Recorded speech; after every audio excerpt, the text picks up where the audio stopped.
Morning అండి. చాలా మంది సెకండ్ సిజేరియన్ లో ట్యూబెక్టమీ చేయించుకోవాలా లేదా అనే కన్ఫ్యూజన్ లో ఉంటారు.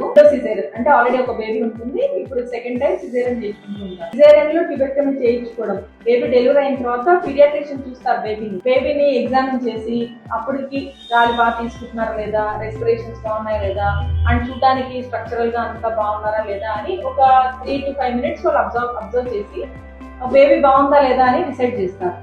సో ట్యూబెక్టమీ చేయొచ్చా లేదా అంటే ఇమీడియట్ గా అప్పుడు ఆ 5 minutes డెసిషన్ లో మనం ట్యూబెక్టమీ చేసేయాలి, సిజేరియన్ లోనే చేయాలి అన్నప్పుడు.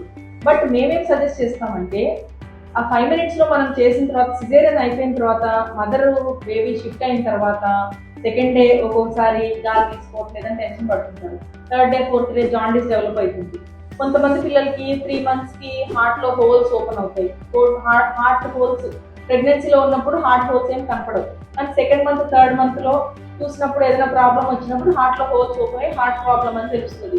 ఒక్కొక్కసారి ఈ ఫస్ట్ 1 year లో లేదా ఫస్ట్ 9 months లో పుట్టిన పిల్లలకి మోషన్స్ ప్రాబ్లం ఎక్కువ ఉంటుంది, ఫీవర్స్ వస్తాయి, తర్వాత లంగ్ ఇన్ఫెక్షన్స్, అప్పుడంతా గాలి ఊపిరి తీసుకోలేకపోవడం, ఇట్లాంటి సమస్యలన్నీ వచ్చినప్పుడు ప్రతిసారి బేబీకి ఇబ్బంది వచ్చినప్పుడల్లా పేరెంట్స్ టెన్షన్ పడుతూ ఉంటారు.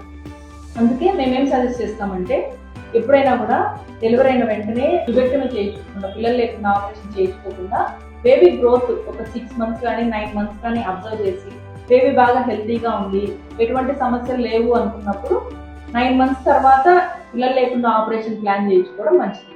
ఇప్పుడు మనకు లాప్రోస్కోపీలో కూడా ట్యూబెక్టమీ చేస్తున్నాము. సో కోత కూడా లేకుండా ఓన్లీ 1-2 holes లోనే ట్యూబెక్టమీ ఆపరేషన్, మినిమం రెస్ట్ అంటే 1-2 days రెస్ట్ లోనే క్లియర్ అయిపోతుంది. సో అదే మత్తులో అయిపోతుంది, అదే పథ్యంలో అయిపోతుంది, ఇట్లాంటి మూఢనమ్మకాలు పెట్టుకోకుండా నిదానంగా బేబీ గ్రోత్ ను అబ్జర్వ్ చేసిన తర్వాతనే ట్యూబెక్టమీ చేయించుకోండి. లాప్రోస్కోపీలో చేయించుకుంటే ఇంకా కంఫర్ట్ ఉంటుంది. Thank you.